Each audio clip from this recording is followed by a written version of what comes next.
নবী মুসা আলাইহিস সালাম একদিন বক্তব্য দিচ্ছেন। কি দিচ্ছেন? বক্তব্যকে আরবিতে খুতবা বলা হয়। তো একজন দাঁড়িয়ে বললেন, বনু ইসরাইলদের একজন, হে ইয়া মুসা, আপনি তো চমৎকার একটা বক্তব্য দিয়েছেন, আপনার চেয়ে কোনো জ্ঞানী মানুষ কি পৃথিবীতে এখন আছে? নবী মুসা আলাইহিস সালাম বলছেন, না, আমার জানা মতে আমার চেয়ে কোনো জ্ঞানী মানুষ এখন পৃথিবীতে নাই। স্বাভাবিক, কারণ তিনি তখন নবী, নবীর কাছে আল্লাহর ওহী আসে, তিনি সবচেয়ে জ্ঞানী হবেন, স্বাভাবিক। আল্লাহ রাব্বুল আলামিন বললেন, মুসা, তোমার চাইতেও জ্ঞানী আমার এক বান্দা আছে। বলেন সুবহানাল্লাহ।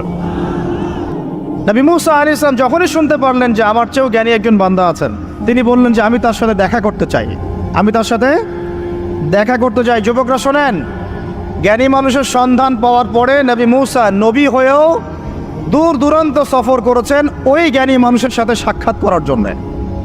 তো আপনারা রেডিমেড ইসলাম চান, আপনারা ফেসবুক শরীফে ইসলাম চান, ইউটিউব শরীফে ইসলাম চান, কিন্তু সফর করে, কষ্ট করে, পরিশ্রম করে আলেম ওলামা পর্যন্ত পৌঁছাতে চান না। 3 ঘন্টা বক্তব্য শুনতে রাজি আছেন, কিন্তু আপনারা 3 ঘন্টা কোরআন তেলাওয়াত করতে চান না। তো নবী মুসা আলাইহিস সালাম কি বলেছিলেন? জ্ঞানী মানুষ, তাই তো? তো যখন আল্লাহ পাক বললেন যে না, আমার আরেকজন বান্দা আছে, তিনি জ্ঞানী মানুষ, তখন তিনি বললেন যে আমি তার সাথে কি করতে চাই? সাক্ষাৎ করতে চাই। এখান থেকে বলছিলাম যে আপনারা জ্ঞানের জন্য সফর করবেন, ইলম অর্জনের জন্য কি করবেন? সফর করবেন, আলেমদের কাছে যাবেন, তাদের বাসায় যাবেন, সাক্ষাৎ করবেন, মাদ্রাসায় যাবেন, সোহবত নেবেন। সবসময় রেডিমেড জ্ঞান নিতে আসবেন না। তো রেডিমেড জিনিস পেলে মানুষের মূল্য বোঝে না। ওই যে সাহাবীরা যারা রক্ত দিয়ে ইসলাম প্রতিষ্ঠা করেছে, তারা জানতেন ইসলাম কি জিনিস। আমরা রেডিমেড পেয়েছি, তো আমরা বুঝি না ইসলাম কি জিনিস, আমরা বুঝি না, বিশ্বাস করেন, আমরা বুঝি না। তো যাই হোক, তো মুসা আলাইহিস সালাম বলছেন, যদি আমাকে যুগ যুগ ধরে সফর করতে হয় তবুও আমি সফর করব, তারপরেও আমি তার সাক্ষাৎ চাই। আল্লাহ পাক বললেন, ঠিক আছে, তুমি তাকে পাবে যখন মাজমাউল বাহরাইন বলা হয়, 2 সমুদ্র যেখানে মিলে যাবে সেখানে তুমি আমার সেই বান্দাকে পাবে। কোথায় পাবে ভাই? 2 সমুদ্র যেখানে মিলে যাবে সেখানে পাবে। এখানে আপনি ভৌগোলিকভাবে ওর ব্যাখ্যা নিতে পারেন, আধ্যাত্মিকভাবেও নিতে পারেন। 2 সমুদ্র বলতে হয়তো বা ভৌগোলিকভাবে বোঝানো হতে পারে, অথবা আধ্যাত্মিকত্বও বোঝানো হতে পারে, যে বস্তুবাদী জ্ঞান এবং মারিফতের জ্ঞান যেখানে মিলে যাবে সেখানে। আল্লাহু আ'লাম, আল্লাহ ভালো জানেন। তা নবী মুসা আলাইহিস সালাম তার একজন সঙ্গীকে নিলেন, সেই সঙ্গী একজন যুবক। তরুণরা ভালো করে শোনেন, তরুণদের ত্যাগেই ইসলাম দাঁড়িয়ে আছে, আলহামদুলিল্লাহ। এই তরুণরা যদি এই স্মার্টফোন, এই পাবজি, এই ফ্রি ফায়ার, এই মেয়ের প্রতি আসক্তি, ফ্রি মিক্সিং, এই মাদক, এগুলো ছেড়ে দিতে পারে, দিয়ে নামাজি হয়, কোরআনওয়ালা হয়, ওলামায়ে কেরামের সাথে পরামর্শ করে চলে, উম্মার জামার মধ্যে থাকে, একটা ইমারার মধ্যে থাকে, ইনশাআল্লাহ আল্লাহর জমিনে আল্লাহর দিনের ইকামত কেউ ঠেকাতে পারবে না ইনশাআল্লাহ। দুঃখজনক হচ্ছে আপনারা সেখানে নাই, কিন্তু আপনারা আবেগে আছেন, আবেগ প্রদর্শন করছেন, বিবেক দিয়ে চিন্তা করছেন না, সমালোচনা বেশি করছেন, নিজে কোনো কাজ করছেন না, লেখালেখি করছেন, অনলাইনে বসে আছেন, সমালোচনা করছেন, শেয়ার দিচ্ছেন, লাইক দিচ্ছেন, কিন্তু আপনি আয়নার সামনে দাঁড়ায় চিন্তা করবেন, নিজেকে প্রশ্ন করবেন, এই উম্মার পিছনে আমার কি অবদান? এই উম্মাকে বিজয়ী করার পিছনে আমার অবদানটা কি? এই দেশকে উন্নতিতে নিয়ে যাওয়ার জন্য আমার অবদানটা কি? আমি আজ পর্যন্ত কি করেছি? দেখবেন জিরো, রেজাল্ট কি? জিরো। এই কাপুরুষ প্রজন্ম দিয়ে দিন কায়েম হবে না। মুখে কথা বলা অনেক সহজ, এরকম চেয়ারে বসে 2টা লেকচার দেওয়া কঠিন। মুখে বলা অনেক সহজ, একটা কনস্ট্রাকটিভ বই লেখা কঠিন। মুখে বলা অনেক সহজ, সাহসিকতার সাথে সমাজে নেমে জাহিলিয়াত দূর করা অনেক কঠিন। তো এই কঠিন কাজগুলো যখন আপনারা দায়িত্ব কাঁধে নেবেন, উম্মার বিজয় হয়ে যাবে ইনশাআল্লাহ। আল্লাহ পাক আমাদের কবুল করে নেবেন। যুবক একজনকে সাথে নিয়ে নবী মুসা আলাইহিস সালাম হাঁটছেন। এই ব্যক্তির নামও বলে দেই, তার নাম হচ্ছে ইউশা বিন নুন। কি নাম? তিনি পরবর্তীতে নবী হয়েছিলেন, এবং তার পরবর্তীতে এই যে তালুত নাম শুনেছেন, যাকে সেনাপতি করা হয়েছিল, মনে আছে? ভুলে গেছেন, আপনার পড়েন নাই মনে হয়, সূরা বাকারার শেষের দিকে আছে। ওই তালুতের নেতৃত্বেই তো বাইতুল মুকাদ্দাস জয় হলো, বনু ইসরাইল সেখানে ঢুকলো।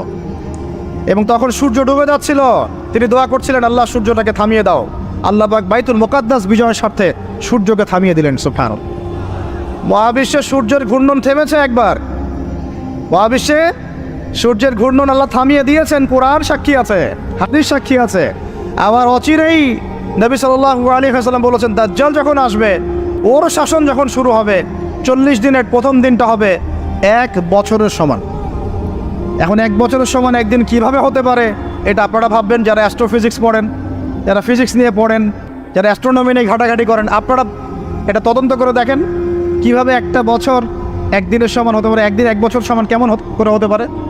তারপরের দিন হবে 1 মাসের সমান, তারপরের দিন হবে 1 সপ্তাহের সমান, তারপরের দিনগুলো হবে আমাদের দিনের মতো। তার মানে মহাবিশ্বে কিছু একটা হতে পারে, আল্লাহ ভালো জানেন। তো ওইদিকে আমরা যাচ্ছি না। এখন নবী মুসা আলাইহিস সালাম হাঁটতে শুরু করলেন। চলতে চলতে চলতে তিনি ওই মাজমাউল বাহরাইনের কাছে পৌঁছে গেলেন। আল্লাহর পক্ষ থেকে নির্দেশ ছিল, তোমার থলির মধ্যে একটা মাছ নাও, যেই মাছটা যখন লাফ দিয়ে জীবিত হয়ে যাবে এবং সমুদ্রে লাফ দিয়ে ফেলবে তখনই তুমি তার দেখা পাবে। একটা মৃত মাছ তিনি নিলেন, হাঁটা শুরু করলেন। যোজন যোজন দূর চলতেই থাকলেন, হাঁটতেই থাকলেন। এক পর্যায়ে একটা পাথরের হেলান দিয়ে রেস্ট নিচ্ছেন, বিশ্রাম করছেন। বিশ্রাম করতে গিয়ে তিনি তার সঙ্গীকে বলছেন, আচ্ছা যে নাস্তা নিয়ে আসছিলাম সেটা নিয়ে আসো দেখি। তখন তিনি বলছেন, আমি তো আপনাকে বলতে ভুলে গিয়েছি, ওই মাছ তো জীবিত হয়ে চলে গেছে সমুদ্রের মধ্যে। তখন মুসা আলাইহিস সালাম বললেন, আরে আমাকে এতদিন বলোনি কেন, এতক্ষণ বলো নাই কেন? ওইটাই তো সেই জায়গা যেখানে আমি তাকে পাবো। তারা আবার ব্যাক করলেন, সেই জায়গায় দেখলেন পাথরের উপরে সেই আল্লাহর বান্দা বসে আছে। তার নাম খিদির আলাইহিস সালাম। খিদির শব্দের অর্থ শ্যামল, খিদির মানে শ্যামল। হাদিসে আসছে তিনি যেখানে যেতেন মৃত জায়গার উপরে বসলে সেই জায়গা সবুজ হয়ে যেত। সুবহান। তো খিদির মানে শ্যামল, সবুজ আলাইহিস সালাম। এখন তিনি পাথরের উপরে বসে আছেন। নবী মুসা আলাইহিস সালাম গিয়ে সালাম দিলেন, বললেন আসসালামু আলাইকুম ওয়া রাহমাতুল্লাহ। তখন তিনি বলছেন, ওয়ালাইকুম আসসালাম ওয়া রাহমাতুল্লাহি ওয়া বারাকাতুহু।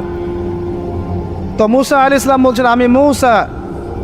তখন খিদির আলাইহিস সালাম বলছেন, তুমি কি বনু ইসরাইলের মুসা? তুমি কি বনু ইসরাইলের মুসা? মানে বোঝাতে চাচ্ছি খিদির আলাইহিস সালাম বনু ইসরাইলদের কেউ নন। পৃথিবীর সবচেয়ে জ্ঞানী মানুষ বনু ইসরাইলদের মধ্যে নন, তিনি বনু ইসরাইলের বাইরে কেউ একজন। তাই এখনকার যে স্টেট অফ ইসরায়েল দাবি করে যে তারা হচ্ছে ইহুদি এবং তারা বনু ইসরাইল, তারাই পৃথিবীর সবচেয়ে এলিট সোসাইটি, বাকি সবাই তেলাপোকা, ওদের এই দলিল, এই কথার উল্টা দিকে কোরআন কথা বলেছে যে খিদির বনু ইসরায়েলের কেউ ছিল না। তো পৃথিবীর সবচেয়ে সেরা মানুষ, জ্ঞানী মানুষকে খুঁজতে হলে নবী মুহাম্মদ সাল্লাল্লাহু আলাইহি ওয়াসাল্লামের উম্মতে আসতে হবে। কথা বুঝতে পারছেন? পরতে পরতে দলিল আছে, একটু ঠান্ডা মাথায় গভীরভাবে ভাবার চেষ্টা করতে হবে। তো এখন খিদির আলাইহিস সালামকে নবী মুসা আলাইহিস সালাম বলছেন যে, হাল আদুল্লুকা আলা আন তুআল্লিমানি মিম্মা উল্লিমতা রুশদা। আমি শুনেছি আল্লাহ আমাকে বলেছেন যে আপনি পৃথিবীর সবচেয়ে জ্ঞানী মানুষ, তাহলে আমি কি আপনার সাথে সঙ্গী হতে পারি, সফর করতে পারি, যে আপনাকে আল্লাহ পাক যে জ্ঞান শিক্ষা দিয়েছেন আপনি আমাকেও শেখাবেন? এটা হলো স্টুডেন্টের একটা আর্তনাদ। ছাত্র হিসেবে তিনি বলছেন, আমি কি আপনার সঙ্গী হতে পারি? আল্লাহ আপনাকে যে জ্ঞান শিখিয়েছেন আমাকেও শেখাবেন। দেখেন, একজন নবী এই কথা বলছেন।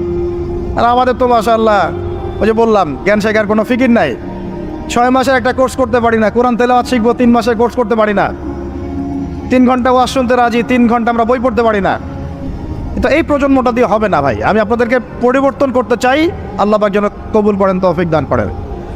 এখন খিদির আলাইহিস সালাম বলছেন, ইন্নাকা লান তাস্তাতিআ মাইয়া সাবরা। টিচারের কি কথা, কি দূরদর্শিতা! টিচার বলছেন যে তুমি তো আমার সাথে সবর করতে পারবে না। সঙ্গী হওয়ার আগেই কথা বলা শেষ। আপনি এসে আমাকে বলছেন, ভাই আপনার সাথে কি সফর করতে পারি, একটু এলেম শেখাবেন, আর আমি বলছি আপনি তো সবর করতে পারবেন না। তো কি পরিমাণ জ্ঞান, গভীরতা, দূরদর্শিতা থাকলে, ভবিষ্যৎ সম্পর্কে দূরদর্শিতা থাকলে তিনি আগেই বলতে পারেন যে আপনি সবর করতে পারবেন না। ক্লাসে আপনি পড়িয়েছেন মনে করেন 100 জন বাচ্চাকে, শেষে আপনি বললেন যে অমুক আব্দুর রহমান সে ফার্স্ট হতে পারে, এবং আব্দুর রহিম তুমি ভালো স্টুডেন্ট না, তুমি দুষ্টামি করো, পড়াশোনা করো না, তুমি ফার্স্ট হতে পারবে না, লাস্ট হবা তুমি। রেজাল্টের দিন দেখা গেল সত্যি সত্যি আব্দুর রহমান ফার্স্ট হয়েছে, আব্দুর রহিম লাস্ট হয়েছে। তার মানে কি টিচার গায়েবের খবর জানে? এটা কি তার হিকমা, তার প্রজ্ঞা, তার বাসিরা, তার অভিজ্ঞতা? আল্লাহ পাক তাকে সেই জ্ঞানটা দিয়েছিলেন। মুসা আলাইহিস সালামকে মুখের উপর বলে দিলেন যে তুমি তো আমার সাথে সবর করতে পারবে না। মুসা আলাইহিস সালাম বলছেন, সাতাজিদুনি ইনশাআল্লাহু মিনাস সাতাজিদুনি ইনশাআল্লাহু সাবিরান ওয়ালা আসি লাকা আমরা।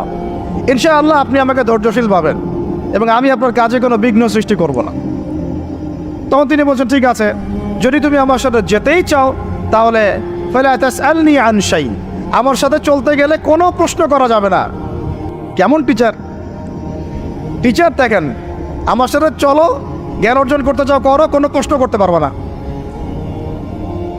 একটা হাদিসেও আসছে, একটা কম ধ্বংস হয় যখন নবীদেরকে অতিরিক্ত প্রশ্ন করে, এটা কেন, ওইটা কেন, ওইটা কেন, বেশি প্রশ্ন করতে হয় না, অতিরিক্ত প্রশ্ন করতে হয় না। তো যাই হোক, সফর শুরু হলো। ফানতালাকা, তারা হাঁটা শুরু করলেন। হাত্তা ইযা রাকিবা ফিস সাফিনাতি খারাকাহা, চলতে চলতে একটা নদী আসলো। তো এই নদীর পার হয়ে আরেক জায়গায় যেতে হবে, কিন্তু এটা পার হওয়ার জন্য তাদের কাছে অর্থ নাই।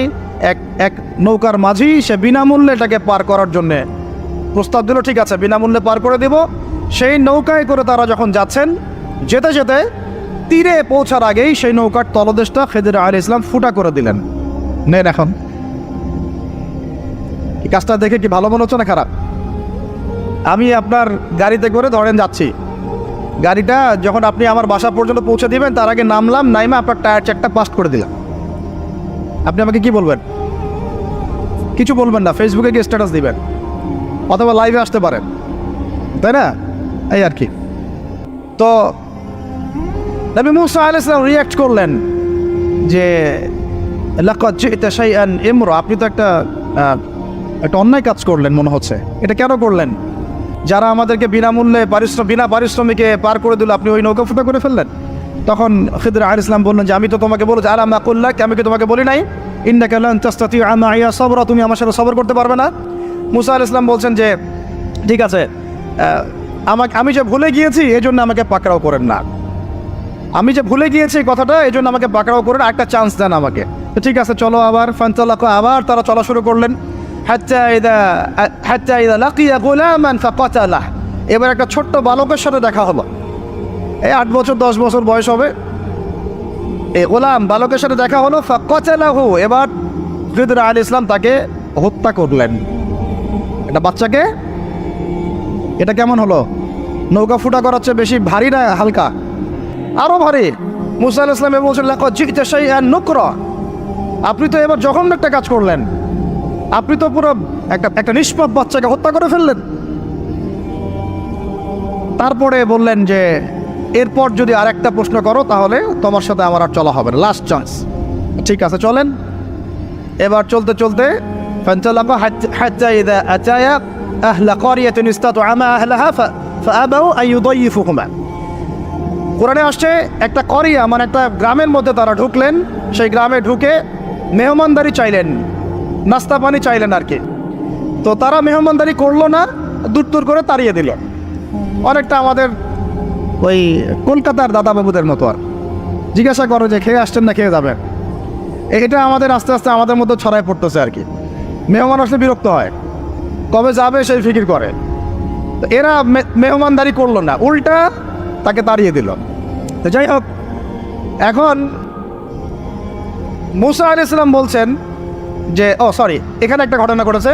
খিদির আলাইহিস সালাম দেখলেন যে বাড়ি থেকে তাদেরকে তাড়িয়ে দেওয়া হলো, মেহমানদারি করা হলো না, ওই বাড়ির একটা দেয়াল ধসে পড়ে গেছে, ওই বাড়ির একটা দেয়াল ধসে পড়ে গেছে। তখন তিনি সেটাকে নিজের হাতে আবার নির্মাণ করে দিলেন। সুবহানাল্লাহ। এইটা দেখে মুসা আলাইহিস সালাম বললেন যে আপনি তো চাইলে কিছু আজর নিতে পারতেন, আপনি যে এত কষ্ট করে এটা নির্মাণ করে দিলেন, আপনি তো চাইলে একটু টাকা পয়সা নিতে পারতেন। ওরা মেহমানদারি করলো না, ওইটা দিয়ে হয়তো আমরা কি করতে পারতাম, নাস্তা পানি করতে পারতাম। তখন তিনি বলেন হাযা ফিরাকু বাইনি ওয়া বাইনাক, এই হলো তোমার আমার ফেরাক, পার্থক্য শেষ, তোমার সাথে আমার চলা আর হলো না। আমাদের নবী সাল্লাল্লাহু আলাইহি ওয়াসাল্লাম বলেছিলেন যে যদি সেদিন মুসা আলাইহিস সালাম এই প্রশ্নগুলো বারবার না করতেন তাহলে আরো অনেক জ্ঞান শেখা যেত। সুবহানাল্লাহ। তখন তিনি বলছেন ঠিক আছে, হাযা ফিরাকু বাইনি ওয়া বাইনাক সাউনাব্বিউকা বিতাউইল মা লাম তাসতাতি আলাইহি সাবরা, তবে যাওয়ার আগে আমি তোমাকে জানিয়ে দিব এই 3টা ক্ষেত্রে মূল ঘটনা কি ছিল যে বিষয়ে তুমি সবর করতে পারো নাই। আম্মা সাফিনা, ওই যে সাফিনা বা নৌকা, আম্মা সাফিনাতু ফাকানা লিমাসাকিন ইয়ামালুনা ফিল বাহর, ওই যে সাফিনা বা নৌকাটা ওইটা ছিল মিসকিনদের, মিসকিন মানে বলা হয় কি হতদরিদ্র মানুষ, জেলে টাইপের, যাদের কিছু নাই, নৌকায় মানে সমুদ্রে মাছ ধরে ধরে খায়, এরকম কিছু মানুষের ওই সাফিনা বা নৌকাটা ছিল। এবং ওদের পিছনে ছিল একটা মালিক, মালিক মানে এখানে জলদস্যু। যদি ওই সাফিনা বা নৌকাটা আমি ছিদ্র না করতাম ওই জলদস্যুরা এটা ভালো অবস্থায় পেলে ছিনতাই করে হাইজ্যাক করে নিয়ে যেত। আমি যেহেতু ফুটা করে দিয়েছি এই জন্য এটা ত্রুটিযুক্ত এই নৌকাটা তারা আর নেবে না। তোমার কাছে বাইরের চোখ দিয়ে মনে হয়েছে যে আমি একটা অন্যায় করেছি, আসলে আমি তাদের উপকারী করেছি। বলেন সুবহানাল্লাহ। বুঝাতে পারছি বাইরের চোখ ভিতরের চোখ কি জিনিস? আচ্ছা, তারপরে ওয়াম্মাল গুলাম, এটা কি ভাই হাফেজ কে আছেন এখানে? ওয়াম্মাল গুলামু ফাকানা আবওয়াহু মুমিনাইন ফাখাশিনা আন ইউরহিকাহুমা তুগয়ানা ওয়া কুফরা। সুবহানাল্লাহ। এটা আমাদের এই যে শাহবাগী প্রজন্মের জন্য একটা প্রযোজ্য আর কি। কেন বলছি শুনেন ভালো করে। এবার ইনি বলছেন যে ওই যে বাচ্চাটাকে আমি হত্যা করেছি, এই বাচ্চাটা যদি বড় হতো সে নিজে তো কাফের হতোই বড় কাফের, এর পিতা মাতাদেরকেও পর্যন্ত কুফরির মধ্যে নিয়ে আসতো।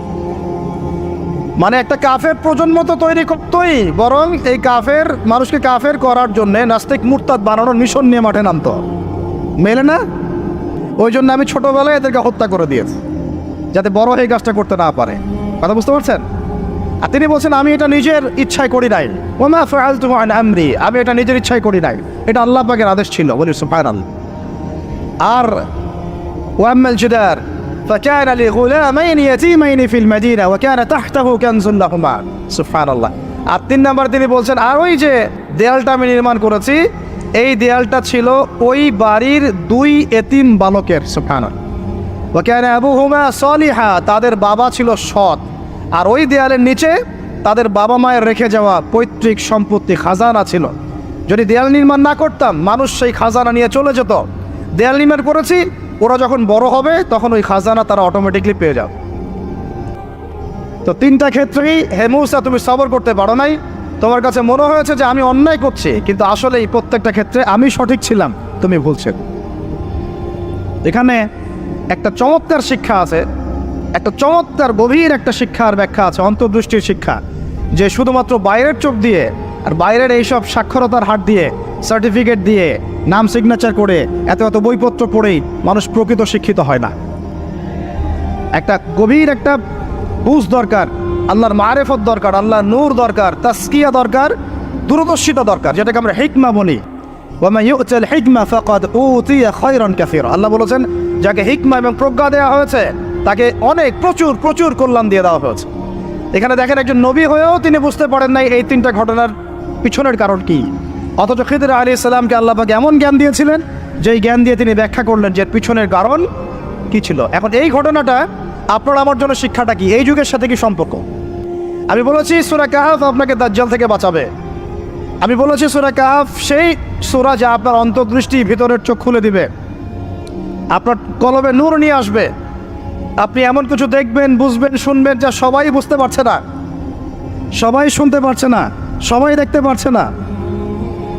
এখন বাইরের চোখ দিয়ে আপনি দেখছেন পুরো বিশ্ব মুসলমানদের, কোটি কোটি মুসলমান, একদম 60টা 70টা 100টা রাষ্ট্র, কত মিলিটারি বাহিনী, কত আমাদের প্রযুক্তি, কত পুলিশ, কত র্যাব, কত আমাদের পলিটিশিয়ান দিয়ে ভর্তি।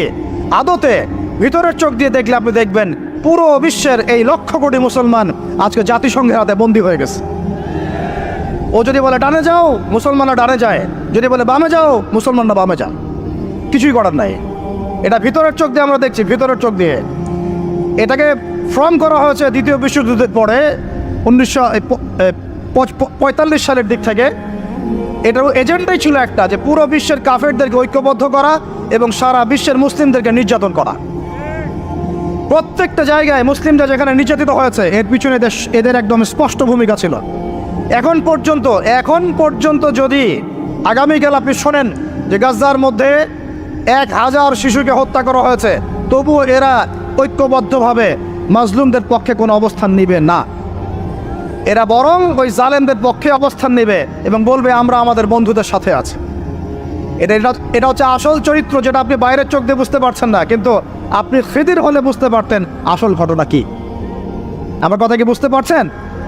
তাহলে এটা বাইরের চোখ দিয়ে দেখলে আপনি বিশ্ব রাজনীতিতে বুঝবেন যা হচ্ছে এগুলো মুসলমানদের কল্যাণের স্বার্থে হচ্ছে না, বরং আমাদের স্বার্থকে জলাঞ্জলি দিয়ে ওরা ওদের স্বার্থ প্রতিষ্ঠা করছে। আল্লাহ পাক এই জালেমদের থেকে আমাদেরকে হেফাজত করেন। এইটা হচ্ছে মূল তাগুতি শক্তি, পুরো বিশ্বের মূল তাগুত, মূল কুফর, মূল শিরকের গোড়াই হচ্ছে এটা। বিশ্বাস করেন ইমামুল মাহদী যখন আসবেন এবং ঈসা ইবনে মরিয়ম যখন আসবেন, ইনশাআল্লাহ তাআলা এই গোড়ার তাগতি শক্তির কোনো অস্তিত্ব এই পৃথিবীতে থাকবে না ইনশাআল্লাহ। আমরা এটাও জানি 80টা পতাকা একত্রিত হবে। কতটা? 80টা পতাকা একত্রিত হয়ে মুসলমানদের বিরুদ্ধে তারা যুদ্ধ করবে। ইতিহাসের ছাত্র কেউ থাকলে আমার সামনে দাঁড়ায় বলেন তো, যে এই পুরো বিশ্বের ইতিহাসে কোনোদিনও 80টা ফ্ল্যাগ একত্রিত হয়ে মুসলমানদের বিরুদ্ধে লড়েছে? হয়েছে এই ঘটনা কখনো? তার মানে হয় বর্তমানে হবে অথবা ভবিষ্যতে হবে। আর আপনাকে যদি জিজ্ঞাসা করি এটা কাদের দ্বারা সম্ভব, পুরো বিশ্বের 80টা ফ্ল্যাগকে একত্রিত করা কাদের দ্বারা সম্ভব? আপনার বিচক্ষণতা থাকলে, খিদির যদি আপনি হয়ে থাকেন, আপনি বুঝতে পারবেন কাদের দ্বারা সম্ভব। এখন এটা হলো জিওপলিটিক্যাল অবস্থা। তবে ওইখানে যে ওদের মধ্যে সবাই এক তা নয়, ওদের মধ্যেও দুটো ভাগ আছে। এক শ্রেণীর নাসারা আছে যারা মুসলমানদের কাছাকাছি থাকবে, যারা দেখবেন মুসলমানদের পক্ষে অবস্থান নেবে। আর এক শ্রেণীর নাসারা থাকবে যারা মুসলমানদের সরাসরি শত্রুতা করবে। এই বিষয়ে আল্লাহ পাক সূরা মাইদার মধ্যে স্পষ্ট বলেছেন, ইয়া আইয়ুহাল্লাযীনা আমানু, হে মুমিনগণ, লা তাত্তাখিযুল ইয়াহুদা ওয়ান নাসারা আউলিয়া, তোমরা ইহুদি এবং নাসারাদেরকে বন্ধুরূপে গ্রহণ করো না। কে বলেছেন? কে বলেছেন? এখন আপনি কি আল্লাহর দিকে তেড়ে আসবেন? আপনি কি আল্লাহর সামনে আল্লাহর দিকে তেড়ে আসবেন?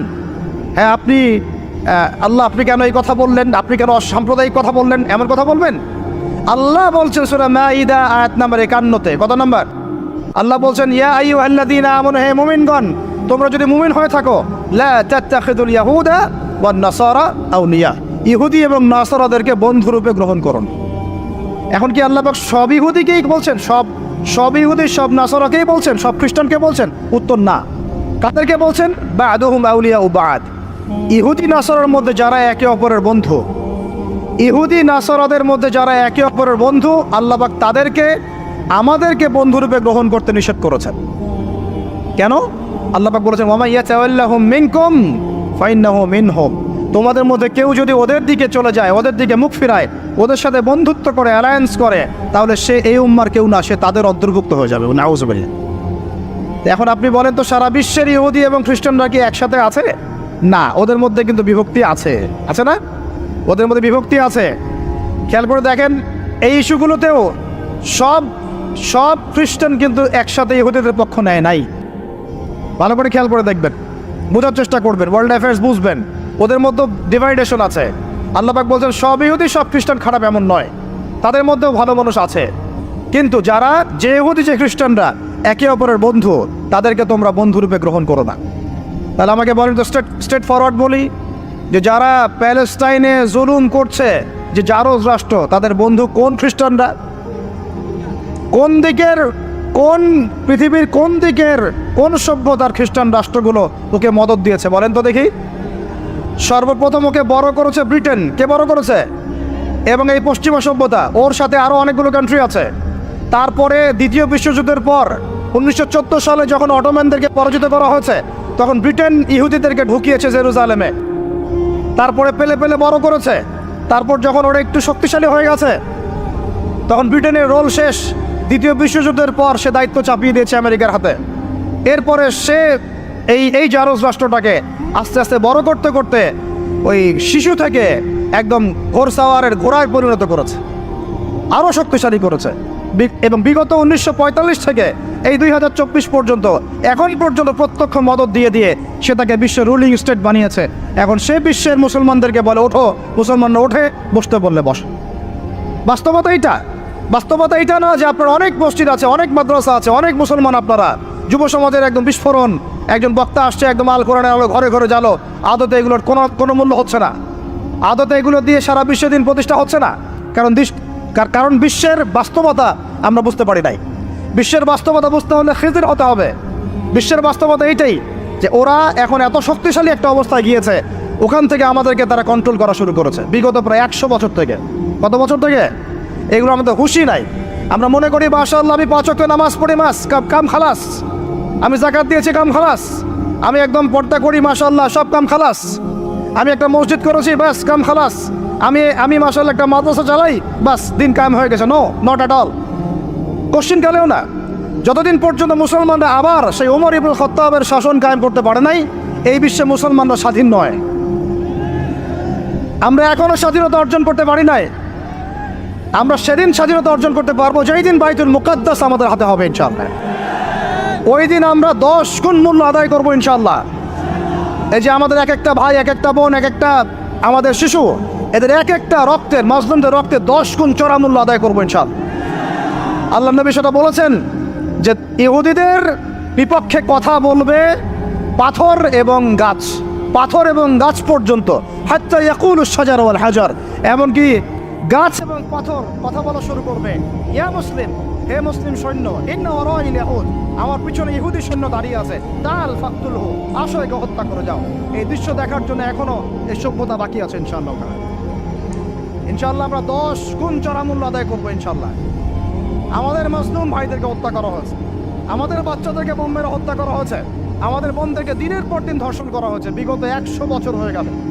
আর আশপাশে অনেক মুনাফিক বসে আছে, এরা 2 সপ্তাহ পর্যন্ত করতে পারে না। ঠিক তোমাদের রাজতন্ত্রের উপরে, তোমাদের ক্ষমতার উপরে ধিক্কার জানাই আমরা।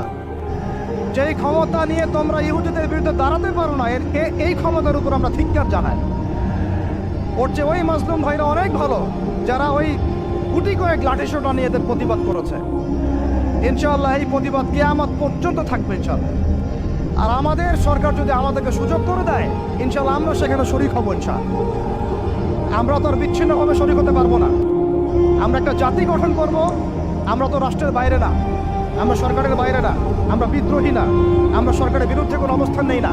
আমরা দাবি জানাবো যদি আমাদের প্রত্যেক সদস্যকে, মানে আমাদের এই যে আমাদের দেশের যারা প্রশাসনে আছেন, আমজনতার মধ্যে আছেন, যাদের মধ্যে জিহাদের জাজবা আছে, যারা ইহুদিদের সাথে জিহাদ করতে চায়, এই মানুষগুলোকে আপনারা প্রশিক্ষিত করেন, করে গাজায় পাঠান ইনশাআল্লাহ।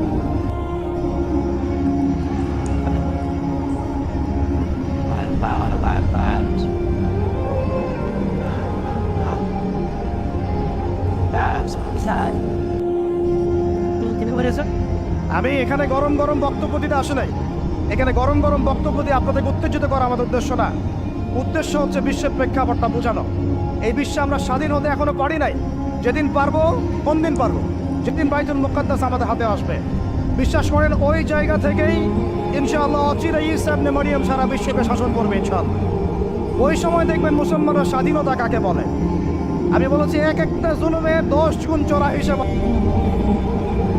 এটা হবেই। আমরা পারি আর না পারি, আমরা দেশে থাকি আর না থাকি, আপনারা থাকেন আর না থাকেন, আমাদের বাচ্চারা থাকুক আর না থাকুক, একটা প্রজন্ম আল্লাহ পাক নিয়ে আসবে, একটা প্রজন্ম আল্লাহ পাক নিয়ে আসবেন। আমি বলছি ওই প্রজন্ম টিকটক প্রজন্ম না, ওই প্রজন্ম এইসব মানে সেলফি শোডাউন আইওয়াস প্রজন্ম না। ওই প্রজন্ম এরকম না যে নামাজ পড়ে না, কোরআন তেলাওয়াত পড়ে না।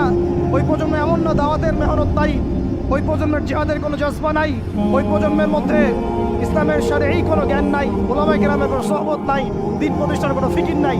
এমন প্রজন্মের কোনো প্রয়োজন নাই আমাদের। আমাদের এমন প্রজন্মের দরকার যে প্রজন্মের প্রত্যেকটা যুবক ভাই নামাজি, কোরআনওয়ালা, সুন্নতওয়ালা, সুন্নতের পাবন্দ এবং তাহাজ্জুদ গোজার।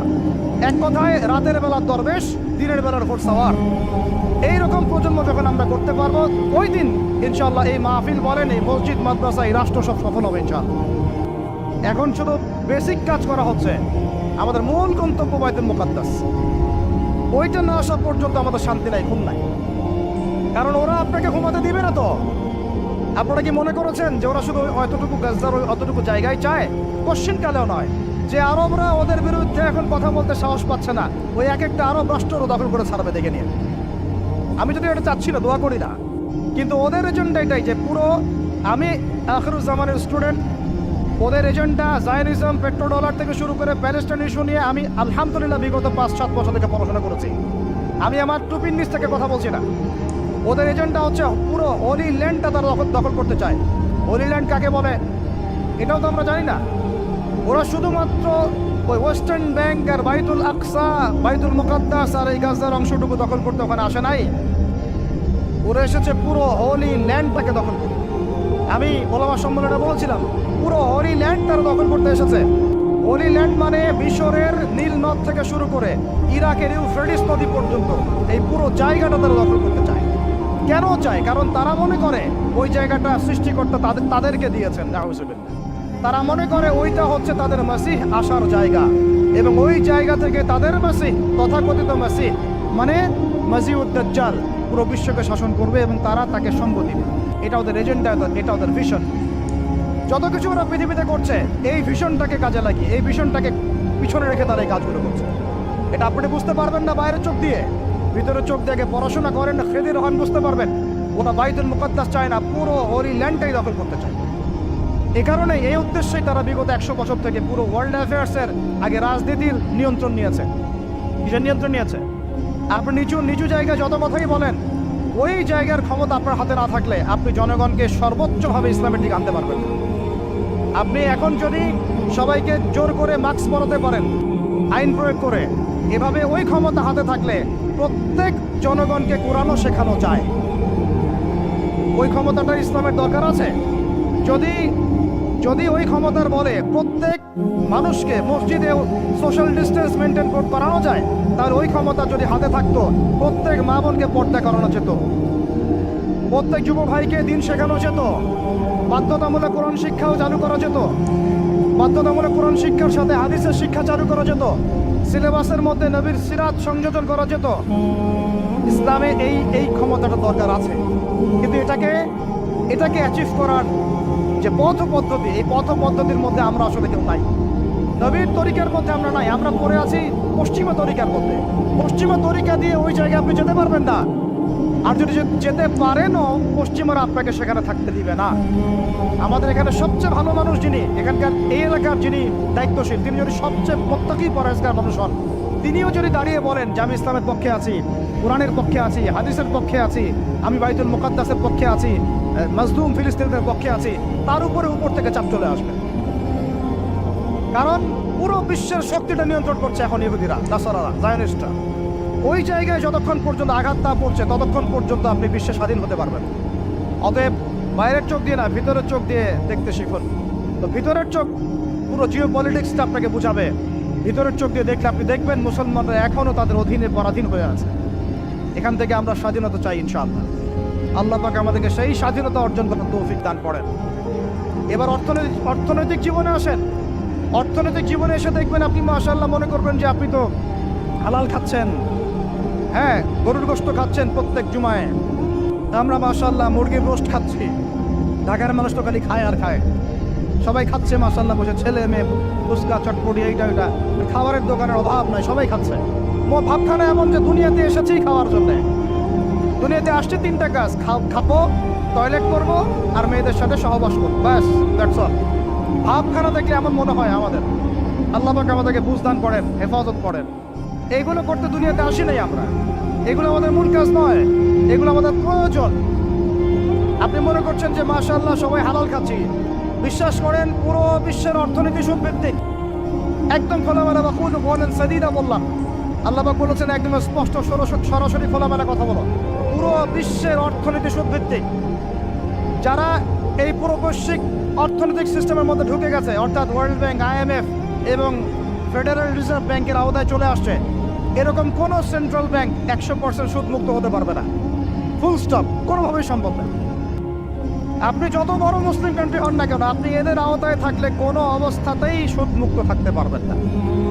তাহলে এখন আমি যদি আপনাকে প্রশ্ন করি, বিগত 20 বছর থেকে একটা রাষ্ট্র এই জালেমদের বিরুদ্ধে লড়াই করেছিল এবং সাম্প্রতিক সময়ে তাদের কারেন্সি মার্কিন ডলারকে ছাড়িয়ে গেছে, তারা কিভাবে পেরেছে? এই তথ্য কি আপনাদের কাছে আছে? তথ্য আছে?